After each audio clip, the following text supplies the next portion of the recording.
Good. All right. So welcome everyone. We're excited to have you all here today. Whether you're a new face or a returning face, we're excited that you're joining us for part two of this great series that we've been having. Every Wednesday, every week, we carve out 30 minutes to pause and connect and learn alongside our amazing colleagues from all across the country and the state. And each session, we have three rules. We hope that you hear something that sparks curiosity, that you leave with at least one strategy that you can use right away, and that you just feel more supported in your everyday work. And so today we're continuing the conversation from last week, and I am not sharing my screen. We're going to continue the conversation from last week with Francisca. And so in part one, we dug into what happens when students' home language and their identities woven into them are overlooked in our school systems. Francisca helped us see the real human impact of subtractive language practices, how they shape belonging, confidence, identity, and academic growth. And we looked at the idea of designing an environment of learning that centers students' voices, their cultures, and their strengths. And a shift that begins with the policies that we adopt and show up in our daily practice, which is powerful, right? As before we jump into this webinar, next week we'll be having Rob Effa from North Cow Creek High School walk us through developing and sustaining student support teams that address academics, behavior, and attendance. And for those of you who weren't here last week or anyone who would love a quick reintroduction, we are very honored to welcome back Francisca Sanchez, who is the founder and owner of Provocative Practice. She is a national respected leader in language, equity, and student-centered design, and her work supports the creation of systems that truly serve all learners, especially those students of color and English learners. And so today she'll be closing out the series by talking about school policies and classroom practices that uplift our students' home language and also their culture. She'll guide us in thinking through how our schools and our districts and charters can remove the barriers that interrupt our students' growth. And so with that, we're really excited to have her with us again. And Francisca, I will pass it on to you. Okay, let me just share.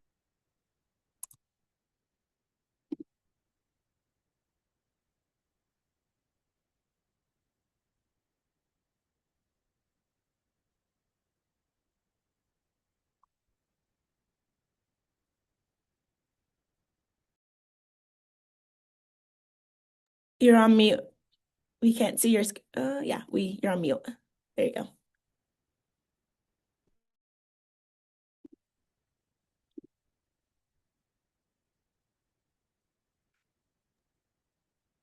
Okay, there we go.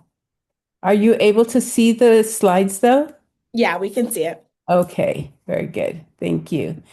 So I'm glad to be back. Again, this is sort of a whirlwind tour of the topic, but I want you to remember that there is this QR code. I'll show it again at the end. That gives you access to a Google Drive folder that has just a ton of resources, including longer slide decks and the two slide decks from last week and this week. And just as a reminder of where we were, we started off last week by talking about our big goals, and we focused mostly on expanding our understanding the of how we silence language and the consequences. And then today we're going to get more into some of the strategies and some examples of those strategies. So it's sort of moving from the background piece to the where are we today and what can we do about it. At the end of last week's session, I showed this acronym CREATE as a way of remembering, revitalizing our languages and acknowledging that our languages can be a radical act of healing and repair. And so we're going to talk about how we can create the sorts of environments that we want to have in our schools and in our classrooms. And we're going to focus specifically on issues of policy, pedagogy, and practice. Also, at the end of last time, I asked you as a little bit of homework to think about what in these areas, policy, pedagogy, and practice, what are the things that are currently in place in your systems that silence languages, either students' languages, the languages of parents and families, or even the languages of your staff? And also, what are you doing that affirm languages for those three groups? And so I want you to sort of keep that in mind, whatever you jot it down. And as we go through today's session, think about in terms of the pieces in place in your systems that silence languages. What can you change there? How can you change those? And then for the areas where you felt you were affirming languages, what else can you do to make that a stronger effort? So we don't have a lot of time for sharing and so forth, but I want you to sort of keep this in mind as a document that you can take back with you.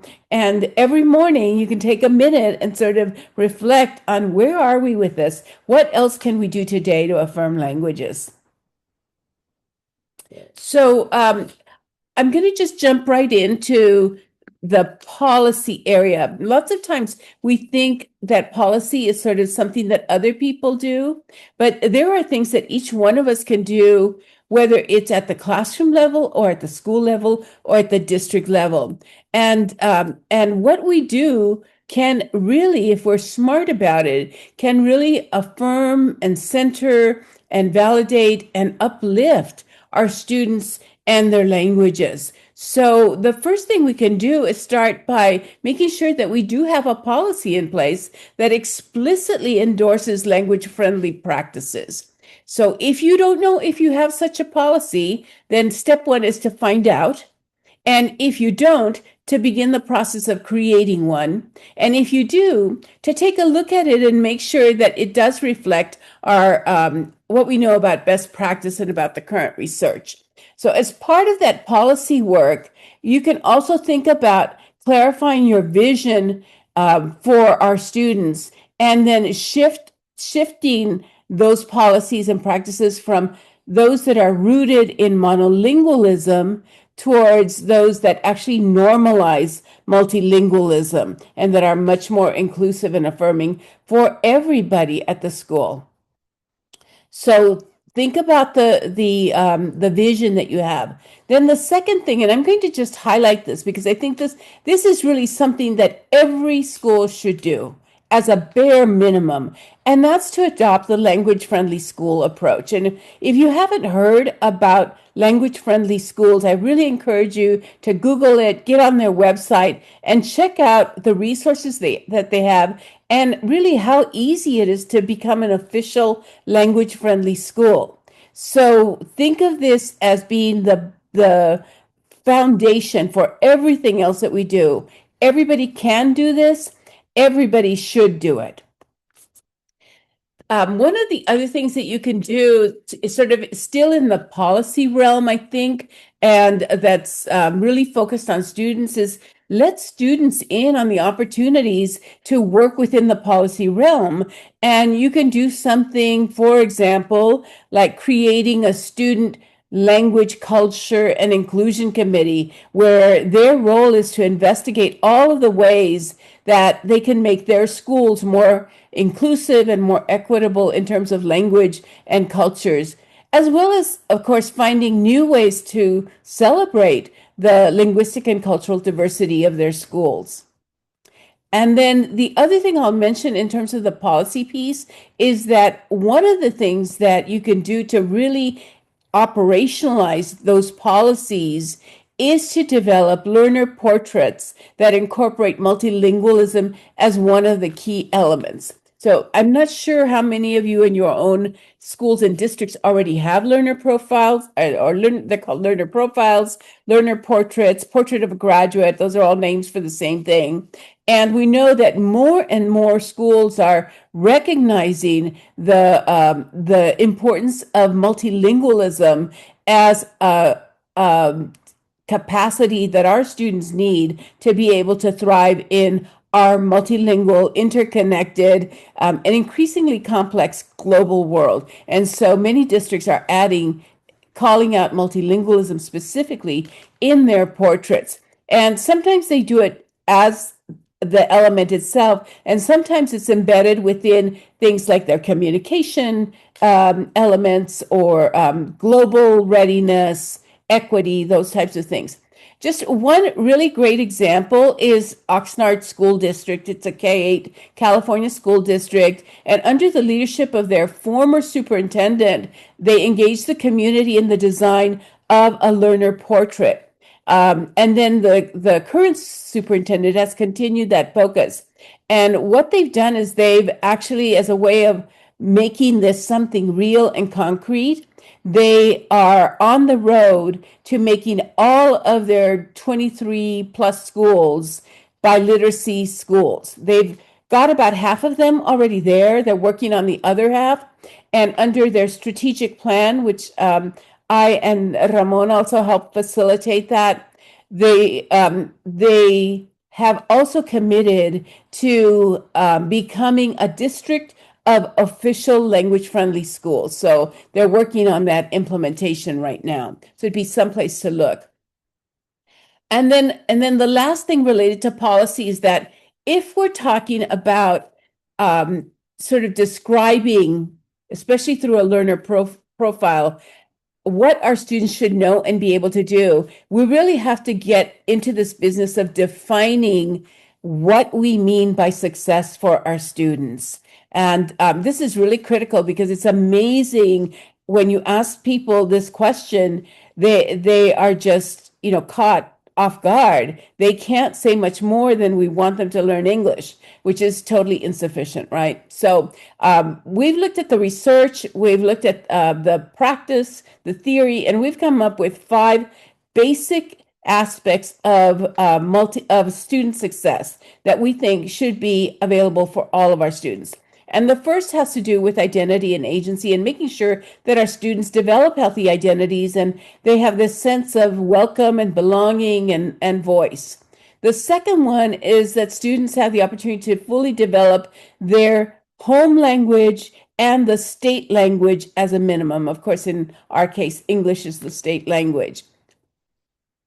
And then after we've taken care of those and we've really focused on them, then we can attend to things like academic achievement and cognitive development. And clearly, we want them to be able to achieve at high levels across the curriculum and in terms of their own cognitive development.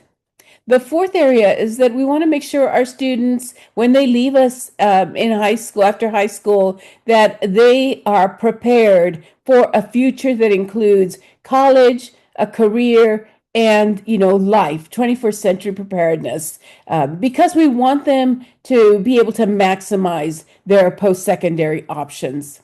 And then the fifth item is that we want to make sure our students develop an understanding and appreciation and respect of diverse cultures and perspectives, as well as the skills necessary to be able to navigate these complex global issues that face us, to collaborate across cultures, to really thrive in a global environment, and to be able to act both locally and globally so that they're contributing to all of this. So those are the policy pieces. For the pedagogy pieces, what I want to do is share one question from Jim Cummins and then a set of pedagogical principles that will describe the types of learning environments we want to have in our schools and in our districts. And so here's Jim's question. He asks us, what image of the student are we sketching in our instruction?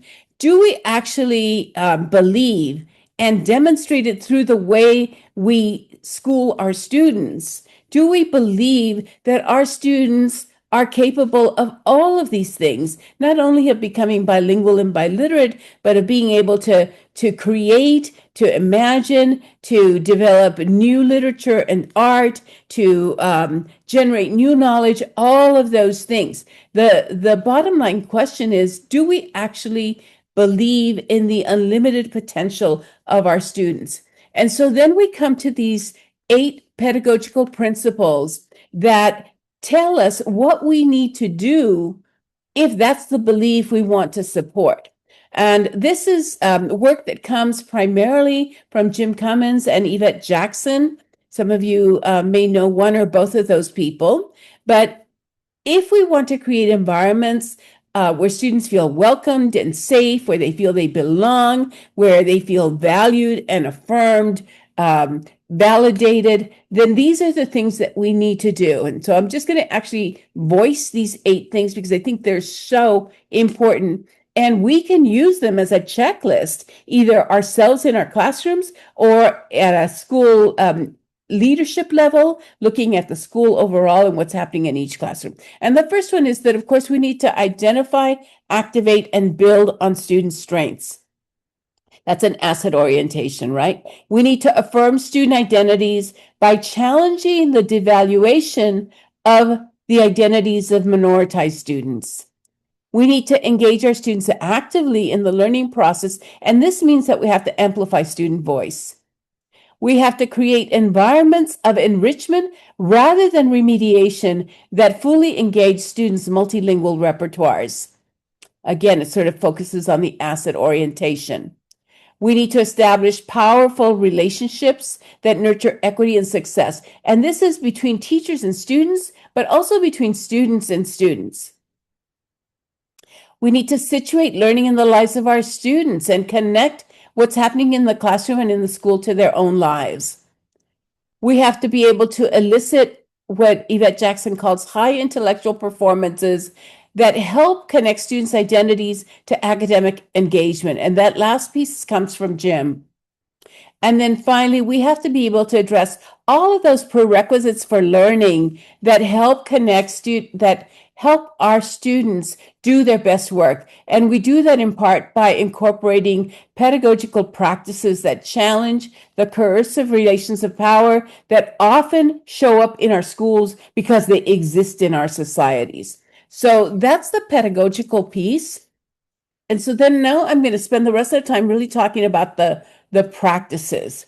And because along with the policies and the pedagogies, we actually have to see changes in the classroom. And that means incorporating projects, strategies, activities that can reflect high leverage practices that clearly send the message that our languages are rich resources that help us all, our students certainly, but all of us become intellectually, socially, and emotionally smarter. And by high leverage, I'm talking about instructional responses that have been shown to yield greater than year for year growth.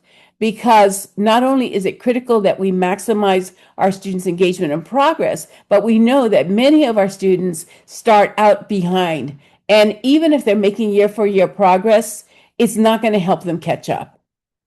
So it's an issue of acceleration.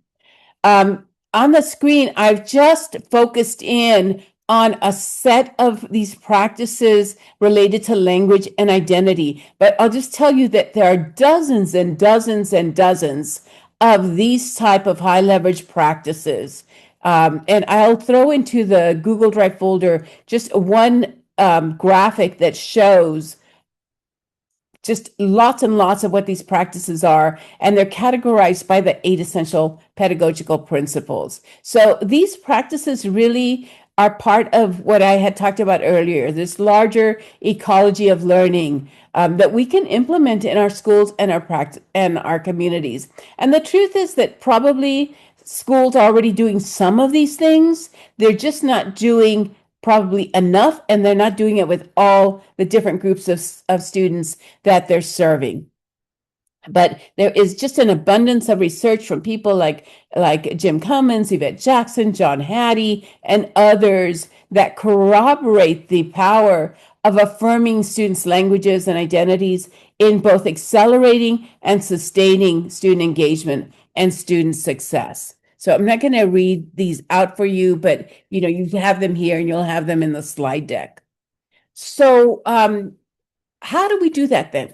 How do we take these practices and translate them into actual strategies in the classroom? And I'm going to share one overarching strategy that we can use to do this, and that's the use of identity text. So identity text is a term that Jim coined in the early 2000s, and it describes literacy projects that engage our minoritized students in composing multilingual texts that reflect their lived experiences and that showcase their full linguistic repertoires. So the concept of identity text is rooted in the understanding that literacy engagement is what leads to literacy achievement, and that schools and classrooms are not apolitical, they are not neutral, they're power-laden spaces containing roles and structures that often reflect those inequitable power relations from the wider society. So, in response, identity texts seek to challenge oppressive power relations by reframing that exclusive use of the dominant societal language, in our case, English, in classrooms, and by cultivating these self-affirming spaces for our students. So, if you're interested in knowing more about identity texts, the book Identity Text that he and Margaret Early wrote is out of print, but Jim has given us a PDF version of it, and it's in the Google Drive folder. So you can actually go in there and take a look at that. But we have ample evidence that identity text and using identity text actually positions our students as not deficit oriented, but as plurilingual experts. And it helps foster that language awareness and appreciation for linguistic diversity among all of the students. So these are ways that students can generate to represent their individual identities, but also identity text can be generated in small groups or with the whole class. And so what I want to do is show you some examples of identity text, because there are so many diverse ways that teachers can create opportunities for students to use identity text, to create their own identity text. And it really is just limited by the teacher's imagination. So I'd like to start off with just a incredibly basic example, but one that any teacher can utilize at any level of the classroom with some adjustments. And it's just a way that shows us the exponential power we have to create environments of affirmation and respect and engagement around our students' languages. It's not complicated. It doesn't cost anything. It doesn't require any special expertise or materials. So this is a kindergarten teacher from Seattle, and she does something called How We Celebrate Languages in Our Class: Goodbye, Adios, and Namaste. And what she does is every week, they start with the languages of the students in the classroom, and every week, these kindergartners learn how to say goodbye in one of those languages. And the students themselves are the ones that are the teachers for that. Of course, the teacher reaches out to the parents, so she's accessing family funds of knowledge to make sure that she knows what needs to happen and what might be appropriate, because in any language there are different varieties that are appropriate for different contexts, right? So they have each week when they start a new language, they have this poster, this bulletin board that goes up that says how you say goodbye in that particular language. It names the language. It has how you say it, and then it has how that word is written and pronounced in the language. And so you can see here that, sometimes she has to check with parents because there may be differences. If you have more than one student speaking a language, they may have different versions of that language. And so she wants to check in with parents. All week long, the kids are teaching their peers to say goodbye. They get to use, the microphone. They have the class repeating after them. They have the students themselves, as I said, be the teachers for others. And then at the end of the week, she takes photos and sends those home with those particular students. So, there's no reason why anybody can't do this, right? It's so easy to do. And if people are interested, they can go to her TikTok account, and she's posted videos and other things there. All of this stuff came from there. There are other ways we can do identity text, though. And some of these involve literacy itself at a higher level. So this is the work of Tomer, and this example comes from Jim Cummins. He was a sixth grade student from Israel who was a fairly recent immigrant and so had just begun acquiring English. He was, however, fluent in Hebrew. And so rather than ignore his linguistic and literacy proficiency by requiring that he do all the work in English, which he was only just learning, the teacher encouraged him to work with other students who were more proficient in English, and also there was, I believe, one other student in the class who was a Hebrew speaker. And so they worked together to create a bilingual book that sort of shared Tomer's experiences. And in Tomer's words, if you already have it in another language, then it's easier. You can translate it. You can do it in your own language too. And then it's easier to understand the second language. And so as a result of this teacher's approach, Tomer was not someone who was left out, but he was able to work along with his peers in the classroom and really enjoy this sense of affirmation and of accomplishment. Here's an example from a high school level, and this is Cassandra. And at her high school, she was able to participate in an art and poetry based project, and she received mentoring from a native artist and poet. She got so into this that she actually wrote an article that appeared in the Journal of Language and Literacy Education. And so she talks in that article very poignantly about her experience and how much centering her language and identity contributed to reawakening her passion for poetry, and how being able to express her thoughts and who she is as an Anishinaabe woman made her feel like she belonged and was connected to a larger community. So I think we should all remember her words. And she says, "Take away my identity, and what do you have?" If you have a student that doesn't know who they are, do you think they care about what goes on in the classroom? And then I'll give you a third and fourth example here.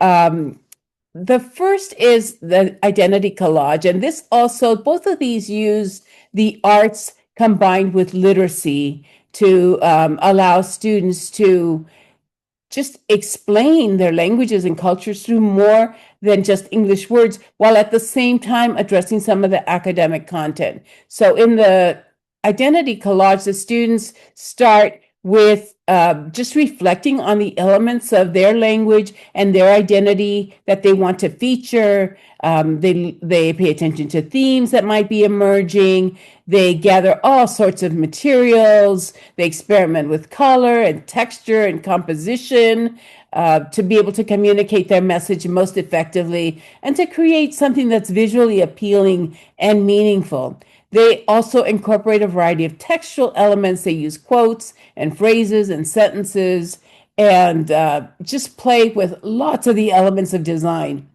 And then it doesn't stop there, because students then also create an artist statement. And for those of you that are not familiar with this, artist statements are very common in art, visual artwork especially. They are really an exploration of the artist's work. They're written in the artist's own words, and they help give context for their creative process, what motivated them, what inspired them, and so forth. So it becomes a bridge between the artwork and the viewers of that artwork, and it helps them understand the artist's intentions and can provide some insight and meaning that might not be just on the surface visible. So again, not something difficult to do. Most teachers are able to do something like this. The second example, because of the time, I'm not going to say a lot about this, but I just want to note some things. This is actually a university upper division, an assignment in a university upper division music class. where the students were asked to create a visual representation of a song that had particular meaning for them, and for their identity, and then to write an analysis describing what they did and why. So if all we get is the visual, you might not even know this is about music, right? So it's, you can admire it, I suppose. You might be able to say something about the shapes and so forth, but that's about where it would stop. But when we read what the student wrote, when we read her analysis, we begin to see what all the connections are to her identity, what it means. I'm just going to read you a sentence or two My excerpt window muted. from that. Can you From get that, earbuds on? am I? Are we okay? I'm hearing some. Yeah, go ahead. Okay, so just a couple of sentences so you can see the depth of this analysis, right? So because this is in a fairly technical university level course. And so she says, in terms of the harmony, I chose to represent that through the shaded blue sections, which reflect different chords: C major, F major, G major, A minor, a D minor 7, each with a subtle, uneven wash to reflect the tension and release that can be heard throughout the solo. And so she goes on talking about that. So there are three points I want to make about something like this that I think are important, especially when we're dealing with our high school students. First of all, it confirms that identity texts are fully applicable for use with demanding and complex academic content, right? We can use this in any type of class, even into the university.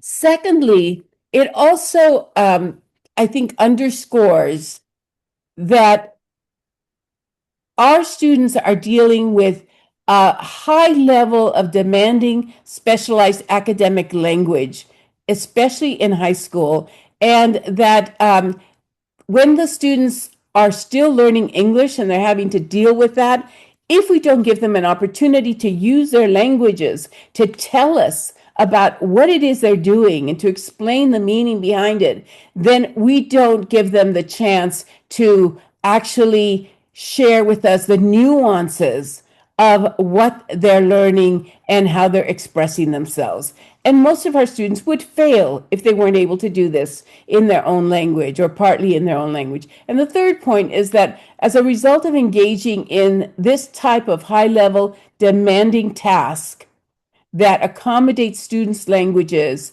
students are able also, in addition to dealing with the academic content, to process some critical emerging insights about their own identity that helps them better understand who they are, who they're becoming, something that many of our students are just precluded from doing when we silence and stunt their languages. So those are just a few examples. I'm going to just because I think we're probably almost out of time. Or are we over already? Yeah. Yeah. I'm sorry about that, but It's okay.